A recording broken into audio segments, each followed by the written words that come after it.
Mat gone नाम के एक इंसान है और ये दुनिया के सबसे टैटूड इंसान है। इनको आप देखो देखो इनका बॉडी कैसा है। ये अपने बॉडी पे स्क्वायर स्क्वायर टैटू बना लिए हैं और मेन बात है इनका बॉडी का ऐसा कोई एरिया नहीं है जहां पे टैटू नहीं है।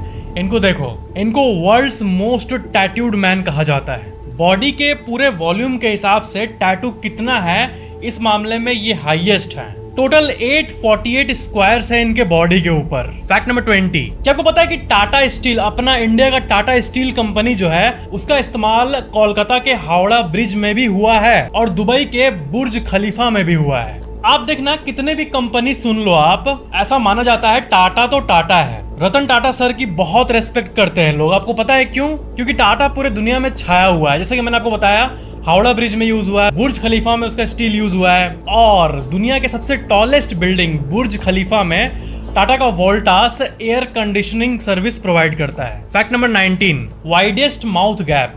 मतलब मैं ऐसे करूं, पूरा कितना मुंह खोल सकता हूं, ये पूरा गैप जो है, ये पूरा गैप, इस मामले में भी Guinness book of world record दिया जाता है लोगों को। और Guinness book of world record में ये देखो, इनका इस पूरे दुनिया में सबसे वाइडेस्ट माउथ है। इनका नाम है Samantha Ramsdale. Fact number 18, Albert Einstein का एक बहुत ही ब्यूटीफुल सा कोट है जो कि मैं आपको कहना चाहता हूँ। वो ये कहते हैं कि जिंदगी साइकिल चलाने की तरह है। जिस तरह साइकिल का बैलेंस बना रहे इसके लिए आपको उसको चलाते रहना पड़ेगा ना स्पीड में, तभी तो वो एक साइड नहीं लुढ़केगा। चलते रहेगा तो वो नहीं लुढ़केगा, रुका तो लुढ़क जाएगा। तो ये कहते हैं एल्बर्ट आइंस्टाइन की जिंदगी भी ऐसे ही है। अपने जिंदगी के बैलेंस को मेंटेन करने के लिए जिंदगी में आगे बढ़ते रहना होगा। जहां रुक जाओगे वहां गिर जाओगे। फैक्ट नंबर 17, अपने इंडिया में स्कॉर्पियो, बोलेरो ये सब बहुत ही फेमस गाड़ियां हैं जो कि हमें बहुत मात्रा में देखने मिलती है। इनका आप माइलेज भी चेक करोगे तो कुछ कुछ गाड़ियां 2 लाख किलोमीटर, 4 लाख किलोमीटर तक चल जाती है। एक मैंने स्विफ्ट गाड़ी देखा था जो कि 5 लाख किलोमीटर चल चुकी थी। तो आपको पता है मर्सिडीज बेंज जो कंपनी है वो एक हाई माइलेज अवार्ड देती है। जब भी मर्सिडीज 1 लाख मील चल जाता है और दूसरा 10 लाख मील चल जाता है तब मर्सिडीज का ये माइलेज अवार्ड मिलता है उसके ओनर को। जिस तरह यूट्यूब में होता है ना, 1 लाख पे सिल्वर प्ले बटन, 10 लाख पे गोल्डन, जो कि मेरे पीछे है अभी, वैसे ही इसका माइलेज अवार्ड होता है। ऐसा किसी और ब्रांड में नहीं होता है मेरे ख्याल से। फैक्ट नंबर 16, स्टारबक्स जो कंपनी है वो भी टाटा का ही है जॉइंट वेंचर में। तो आपको पता है स्टारबक्स के जो एम्प्लॉइज होते हैं, जैसे होता है ना हर ऑफिस में, हर जगह काम करने वाली जगह पे एक कोड होता है, एक एथिक्स होता है, रूल्स होते हैं जो कि हम लोग को फॉलो करना पड़ता है। तो वहां पे स्ट्रॉन्ग फ्रेग्रेंस परफ्यूम्स अलाउड नहीं होते हैं। जैसे अगर आपको स्टारबक्स में नौकरी मिल गई और आप जाने लगे मस्त परफ्यूम लगा के, तो ये वहां अलाउड नहीं है। आप सोच रहे हो क्यों अलाउड नहीं, ऐसा क्यों? स्टारबक्स में परफ्यूम का क्या, कैसे? तो इसका उत्तर ये है कि ज़्यादा जब परफ्यूम का स्मेल आने लगता है तो जो कॉफ़ी वाली वाइब है ना, देखना जब भी आप स्टारबक्स में घुसोगे तो मनमोहक सी कॉफ़ी वाली खुशबू आएगी, कॉफ़ी वाली एक वाइब, कॉफ़ी वाली एक एम्बियंस आती है स्टारबक्स से। वो डैमेज ना हो जाए कोलोन परफ्यूम्स के वजह से। अब कस्टमर लगा के आएगा, उनको तो नहीं रोका जा सकता, बट एटलीस्ट मिनिमाइज हो सकता है अगर एम्प्लॉयज भी कोई कोलोन, कोई परफ्यूम लगा के नहीं आए तो। और एक बार कोई स्टारबक्स चला गया उसको दोबारा मन करता है क्योंकि उसको मस्त ऐसा लगता है कि हाँ कॉफ़ी वाला एम्बियंस, कॉफ़ी पियेंगे, वो फील आता है। मतलब बिजनेस फील से ही ना चलता है। अगर बिजनेस आपका एक्सपीरियंस दे पाया लोगों को तो बिजनेस चलेगा। कुछ नई हलचल कर पाया दिल में तो नहीं चलेगा, सिंपल। फैक्ट नंबर 15, आपको पता है नेचर में कभी कभी ऐसी चीजें हमें दिखती है। आपने कभी चींटी को एक शुगर क्यूब ले जाते हुए देखा है? ऐसा होता है कि छोटे से शुगर क्यूब को, चीनी के दाने को चींटी ऐसे उठा के ले जाती है। उसके लिए तो बहुत भारी होता है, बट अगर आप नज़ारा देखोगे तो वो कुछ ऐसा दिखेगा, ऐसे वो शुगर को उठाकर ले जाती है। तो उसी तरह एक होता है बैगवर्म मॉथ कैटरपिलर, और ये ऐसे छोटे छोटे स्टिक्स को उठाकर अपने पीछे ले जाता है। पता नहीं इतना छोटा होते वो कैसे बैलेंस करता है इसको, बट इन छोटे छोटे जीव में भी बहुत अलग अलग प्रकार के टैलेंट होते हैं। फैक्ट नंबर 14, आपको पता है एक साइकोलॉजिकल फैक्ट स्पेशली वुमेन और गर्ल्स के बारे में, कि ये पाया गया है कि ज़्यादातर, मतलब ये चीज़ ज़्यादातर गर्ल्स में होती है, बॉयज़ में कम होती है, कि जो सवाल का जवाब उन्हें पता है फिर भी उसको अगेन वो पूछेंगे। मतलब यहाँ डीप चीज़ ये है ना कि कोई चीज़ हम सुनते हैं किसी के मुंह से तो अगर हमें अच्छा फील होता है तो हमें उस चीज को अगेन सुनने का मन करता है, तो हम फिर उसको बुलवाते हैं किसी न किसी तरह से। जैसे एक सिंपल सा एग्जांपल, अगर आपको कोई बोले कि आप अच्छे लग रहे हो दिखने में,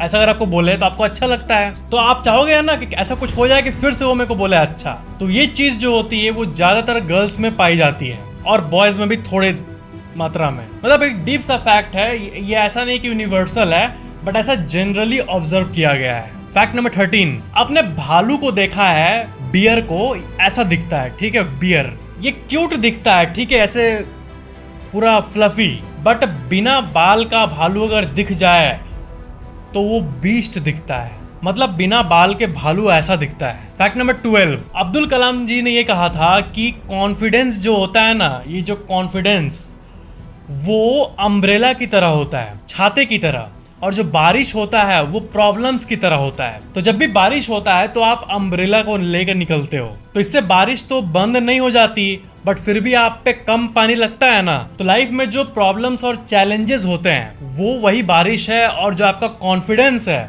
वो उसी अम्ब्रेला की तरह है, जो कि बारिश को बंद तो नहीं कर सकता, लेकिन एटलीस्ट कुछ पावर दे सकता है कि आप उसको फेस कर पाओ। एक अच्छा सा, मतलब अच्छा खासा कोट था ये। फैक्ट नंबर 11, एक बार एक अनकॉन्टैक्टेड ट्राइब का फोटो लिया गया था अमेज़न रेन फॉरेस्ट में, और वो फोटो कुछ ऐसा दिखता था, एक ड्रोन से लिया गया। मतलब मार्वल में जिस तरह जैसा होता है ना, ऐसे कुछ दिखाते हैं जंगल में कोई सिविलाइजेशन रह रहा है जो कि बाकी दुनिया से अनजान है, इनका अपना ही दुनिया है, जंगल में मार के खाते हैं, ना बिजली के बिना जीते हैं, कपड़े भी कम रहते हैं। तो वैसे ट्राइब्स एक्चुअल में एग्जिस्ट करते हैं। इंडिया में हमारा फेमस नॉर्थ सेंटिनल आइलैंड, वो तो आपको पता ही होगा। वैसे ही अमेज़न में ऐसे हजारों ट्राइब्स हैं जो कि आज भी ऐसे बिना बिजली के बिना ऐसा कुछ जीते हैं। और उनमें से कुछ को जब हम लोग जो ऐसे एडवांस्ड सिविलाइजेशन में जी रहे हैं नॉर्मल अप्रोच करते हैं उनको, तो वो लोग भाला लेके खड़े हो जाते हैं, उनका अपना ही लैंग्वेज होता है, ऐसा होता है। बट कुछ परसेंटेज जो है वो वेलकम करते हैं नॉर्मल लोगों को और उनको खिलाते हैं पिलाते हैं। मतलब ऐसी बहुत सारी चीजें हैं दुनिया में जो कि ऐसे गजब टाइप की है। Fact number 10, gamophobia. आप इसके बारे में जानते हो? गैमोफोबिया मतलब fear of commitment in a relationship. मतलब कोई अगर मान लो कपल है बट उसमें से एक कैजुअल रहना चाहता है और उसको शादी से डर लगता है। ऐसे कुछ लोग होते हैं, देखना, जिनको शादी करने का एकदम इच्छा नहीं होता, शादी से डर लगता है, शादी से दूर भागते हैं, तो उसको टेक्निकली गैमोफोबिया कहते हैं, मतलब कमिटमेंट की फोबिया। फैक्ट नंबर 9, ये न्यूज आर्टिकल देखो, साइंटिस्ट जो है वो 33 लिविंग क्रीचर्स को फाइंड किए जो कि अननोन थे हमारे लिए, और वो 50 लाख सालों से इस जगह पे रह रहे थे। साउदर्न रोमानिया में 48 स्पीसीज को फाइंड किया गया है गुफा में। तो ऐसे क्या होता है कि कोई एक स्पीशीज अगर रहता है, एक, अब जैसे मोर को ले लो तो दुनिया में हर जगह मोर पाए जाते हैं, अर्थवर्म को ले लो तो पूरे दुनिया में हर जगह अर्थवर्म पाए जाते हैं, इसमें कोई शक नहीं। बट कभी कभी एक्सक्लूसिव वाले फाइंड होते हैं जो कि कहीं और नहीं पाए जाते हैं। तो 48 पाए गए, जिसमें से बाकी तो हर जगह अलग अलग पाए गए थे, बट 33 बिल्कुल एक्सक्लूसिव थे हमारे पूरे अर्थ में, उस स्पेसिफिक लोकेशन पे। वो जो केव था उसका नाम है मोबाइल केव, और उस केव की खासियत एक ये है ना कि उसमें सिर्फ 10% ऑक्सीजन मौजूद है। मतलब जो वहाँ विजिट करने जाएंगे, घूमने जाएंगे, वो कुछ ही घंटे रह पाएंगे, नहीं तो उनका बॉडी का जो पार्ट है वो, मतलब बिना ऑक्सीजन का क्या होगा, वो तो फिर मरने लगेगा ना। बट ये स्पीसीज परमानेंटली वहीं रहते हैं। कितनी गजब बात है। फैक्ट नंबर 8, मैंने अगर कभी भी फ्यूचर में जिम का बिजनेस शुरू किया ना तो ऑफ कोर्स मैं इसको इम्प्लीमेंट करूंगा। किसको? जो इकोनॉमी वाली जिम होती है ना, उसमें क्या होता है कि जो लोग ऐसे जो भी मूवमेंट करते हैं जिम में, वेट्स को उठाना, ये करना, उससे पावर लेके जिम को पावर करूंगा और बाहर से इलेक्ट्रिसिटी नहीं लूंगा। जैसे जो मैनुअल ट्रेडमिल होता है बिना बिजली वाला, मैनुअल ट्रेडमिल में दौड़ा जा सकता है, तो वो जो मूवमेंट हो रहा है उससे तो एनर्जी जनरेट हो ही रही है ना, तो उसको अगर हम लोग जनरेटर की तरह यूज करें तो बिजली बन सकती है। और अगर कोई पुल अप पुल डाउन कुछ भी कर रहा है तो सब मूवमेंट से थोड़ी थोड़ी एनर्जी मिला के, पूरे जिम में अगर 50 लोग वर्कआउट कर रहे हैं तो सबका मिला के अच्छा खासा इलेक्ट्रिसिटी बनता है। उनके मेहनत से इलेक्ट्रिसिटी बनता है हर एक मूवमेंट से। तो इसी चीज का इस्तेमाल करके जिम को पावर बहुत करते हैं अभी भी बहुत जगह पे, और वहां पे जिम के चार्जेस भी कंपैरेटिवली कम होते हैं, क्योंकि बाहर से बिजली आती है बट उतना यूज नहीं करना पड़ता है, क्योंकि इनके मेहनत से ही एडिक्वेट बिजली जनरेट हो जाती है एंड उसको बैटरी में स्टोर किया जा सकता है। फैक्ट नंबर 7, ये डीप सी फैक्ट है, इसको ध्यान देना। आपने कॉफी के शॉप पे या फिर कहीं भी बैठ के ऐसे टाइप के स्टारबक्स टाइप के आपने ऐसे टेबल देखे होंगे, कुछ स्क्वायर होते हैं कुछ गोल होते हैं। तो आपको पता है स्क्वायर वाले तो 2-3 जन 4 जन एक साथ पियेंगे उसके लिए है, बट गोल वाले एक्चुअली में सिंगल लोगों के लिए होता है। ऐसा क्यों? क्योंकि अगर आप स्क्वायर टेबल पे बैठे हो तो आपको लगेगा ना कि हाँ 3 आदमी या फिर 1 आदमी तो होना चाहिए ना, अकेले मतलब सब कॉन्शियसली, मतलब इस सीन को देख के सब कॉन्शियस माइंड में लोनली वाली फीलिंग आती है। बट राउंड रहने से लगता है कि हाँ मैं बैठा हूँ, एक टेबल है, इसमें किसी और का ऐसे मतलब जगह फील नहीं होता है। सब कॉन्शियसली बोले तो फील नहीं होता है, कॉन्शियसली तो पता है कि कोई नहीं है बट दिमाग में वो हिट नहीं होने देता है। इसलिए सोलो कॉफी या फिर सोलो जो खाते हैं उनके लिए राउंड टेबल होता है, एक डीप सी साइकोलॉजी है ये। फैक्ट नंबर 6, एक बाल्टी के वजह से 300 सालों तक युद्ध छिड़ गई थी। जी आपने सही सुना, ये तो नियरली इम्पॉसिबल फैक्ट है।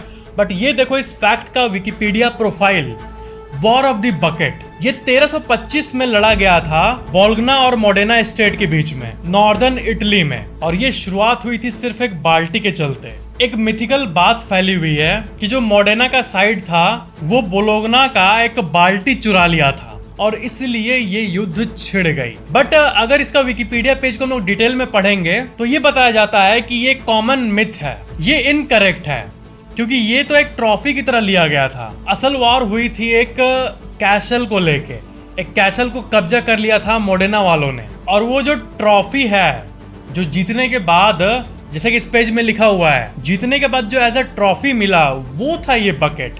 तो इस पेज को देख के कंफ्यूज मत होना, इसका ये मीनिंग है, ये जो विकिपीडिया प्रोफाइल है। फैक्ट नंबर 5, मान लो एक मैं बकेट बनाऊं जिसमें कि 200 केजी आइस क्यूब भर दूं और उसमें आपको बोलूं कि आप इसके अंदर घुस जाओ पूरा और देखता हूं कितने देर रह सकते हो। तो आप शायद 1-2 मिनट 3 मिनट तक रह जाओगे, 4 मिनट 5 मिनट 6 फिर निकल जाओगे। बट एक इंसान है जो कि 2.5 घंटे तक 2 आवर्स एंड 30 मिनट्स तक उसमें रहा। जोसेफ कोइब्रेल इनका नाम है। 2 hour 30 minutes and 57 seconds exactly, पूरे ऑलमोस्ट कंधे भर तक आइस क्यूब में ये रहे। फैक्ट नंबर 4, एक नेचर में बहुत मस्त रिलेशन के बारे में मैं आपको बताता हूँ। ये रिलेशन है क्रोकोडाइल, मगरमच्छ, और एक इजिप्शियन पक्षी है जिसका नाम है इजिप्शियन प्लोवर बर्ड। इन दोनों का जो रिलेशन है ना वो बहुत अमेजिंग सा है। क्या है कि क्रोकोडाइल जब खाना खाता है तो उसके दांत में जो भी खाना फंसा रहता है ना, जब मस्त पूरे दिन खाना वाना खा के शाम जब होती है तो क्रोकोडाइल बाहर आकर ऐसे मुंह खोलता है, और फिर वो मुंह खोलता है तब एक पक्षी आती है और मस्त एकदम उसके दांतों के बीच से खाना निकालकर उसका टूथ क्लीनिंग का मदद करती है। और क्रोकोडाइल उस पक्षी को खाता भी नहीं है, वो क्लीन करके फिर चली जाती है। फिर क्रोकोडाइल आराम से वापस अपना मुंह बंद कर लेता है। अजीब सा रिलेशन है ये प्लोवर बर्ड और क्रोकोडाइल के बीच में। फैक्ट नंबर 3, आपको पता है कि जब यूट्यूबर्स या कोई भी आउट ऑफ कंटेंट होता है तो कितना भी हम ट्राई कर ले कंटेंट नहीं बन पाता है, और भले टाइम लेके मिले लेकिन मिलता है तो वो मस्त बूम होता है और परफॉर्मेंस भी अच्छी होती है। तो उसी तरह एनिमल प्लैनेट जो चैनल है यूट्यूब और टीवी दोनों में, उसमें एक सीरीज आता था रिवर मॉन्स्टर्स। आप में से बहुत लोग जानते होंगे और बहुत लोग नहीं भी जानते होंगे। उसमें जेरेमी वेड होते थे। तो फिर रिवर मॉन्स्टर एंड हो गया, ठीक है, वो खत्म हो गया था वो सीरीज। 2009 में शुरू हुआ था, 2017 में अचानक से खत्म हो गया, ठीक है। फिर लोग पूछ रहे थे कि इतना मस्त शो था रिवर मॉन्स्टर, खत्म क्यों कर दिया। उसमें अलग अलग क्रीचर्स के बारे में बताया जाता था जो कि नदियों में रहते थे। तो उनसे जब पूछा गया कि आप क्यों बंद कर दिए शो, तो वो ये बताएं कि मैंने इतनी मछलियों को पकड़ लिया है, ऑलमोस्ट सारी कवर हो चुकी है, जितने भी लार्ज फिश है, जितने भी अमेजिंग फिशेस हैं सारे कवर हो चुके हैं। तो वो लिटरली आउट ऑफ कंटेंट हो गए और इसलिए 2017 के सीजन को उन्होंने फाइनल सीजन डिक्लेयर कर दिया। मतलब उनका प्लान था कि जब तक मस्त मस्त मिलते जाएगा क्रीचर वो बनाते रहेंगे, उनका क्या, उनको तो प्रॉफिट हो रहा है पैसे में। लेकिन मिला ही नहीं कोई मछली। उन्होंने इतने सालों में इतना कुछ कवर कर दिया था कि फिर कंटेंट ही नहीं मिला, और 2017 के बाद आज तक कोई नया सीजन आया ही नहीं। वो इतने फिशेस को कैप्चर कर लिया ऑलमोस्ट कि कंटेंट बचा ही नहीं। Fact number 2, mad max fury road. ये जो मूवी है ये आई थी साल 2015 में। इसको डायरेक्ट किया था जॉर्ज मिलर ने, और इनकी वाइफ है मार्गरेट सिक्सेल। उन्होंने अपने पति को कहा कि आप जो मूवी बना रहे हो इसको मैं एडिटिंग करूंगी। जॉर्ज ने कहा क्या बोल रही, तुम एडिट करोगी। फिर उनकी वाइफ ने एक बात कहा कि कि एक्शन मूवीज आप अगर एडिटर हायर करोगे तो वो वैसे ही एडिट करेंगे ना जैसे कि हर टिपिकल एक्शन मूवी एडिट होती है, एकदम एक्शन सीन, कट सीन ऐसे करके नॉर्मली एडिट होती है। लेकिन अगर मैं एडिट करूंगी तो अलग तरीके से करूंगी। बाद में पता वो क्या हुआ, उनको ऑस्कर मिला, ऑस्कर मिला फॉर हर एडिटिंग वर्क। उनके एडिटिंग वर्क के लिए उनको ऑस्कर मिला, मूवी के लिए उनको मूवी में एडिटिंग वर्क के लिए ऑस्कर मिला। फैक्ट नंबर 1, आपको पता है डीप ओशन जो है वो बहुत ही मिस्टीरियस होती है। जैसे कि आप अपने स्क्रीन पे जो क्रीचर देख रहे हो, ऐसे टाइप के क्रीचर्स डीप सी में पाए जाते हैं। समुद्र के सबसे डीपेस्ट पॉइंट पे एक मछली आती है जिसका नाम है स्नेल फिश। और ये जो फिश है, आपको मैं बता दूं, ये 1600 हाथियों का वजन सह सकती है। ये फिश हर सेकेंड 1600 हाथियों का वजन अपने बॉडी पर सह रही होती है। बट क्योंकि ये डीप सी में ही इनका जन्म हुआ है और ये चलते आ रहा है पूरा साइकिल इनका स्पीसीज का, तो इनको आदत हो गई है और इनका हड्डी इतना मजबूत हो गया है इवोल्यूशन के चलते कि इनको कुछ भी नहीं होता है। क्या है कि पूरे समुद्र अगर यहाँ लेयर है टॉप पे, यहाँ पे जहाजें चलती है, पानी जहाज, तो इतने नीचे आते आते वो जो प्रेशर होता है वो बढ़ते जाता है। अगर कोई कांच का कोई ऑब्जेक्ट ले जाए उसको पूरा डीप सी में, तो जितना डाउन जाएंगे टेक्निकली उतना प्रेशर इंक्रीज होता रहेगा। तो सबसे ऊपर जो मछलियां रहती है उनके बॉडी पे तो कम प्रेशर होता है, बट जो एकदम एंड पे रहती है वो भी एकदम लोएस्ट पॉइंट पे उनका बॉडी इतना अमेजिंग होता है। मतलब उनका हड्डी हर सेकंड इतना सहरा होता है, उनका बोन कितना स्ट्रांग होता है। ये देखो 1600 हाथियों का वजन एक छोटे से, इतने छोटे से मछली के बोन पे।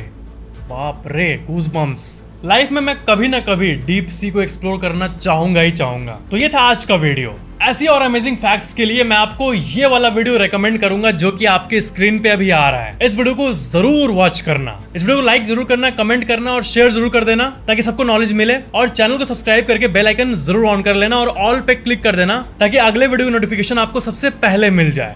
Thank you so much for watching this video.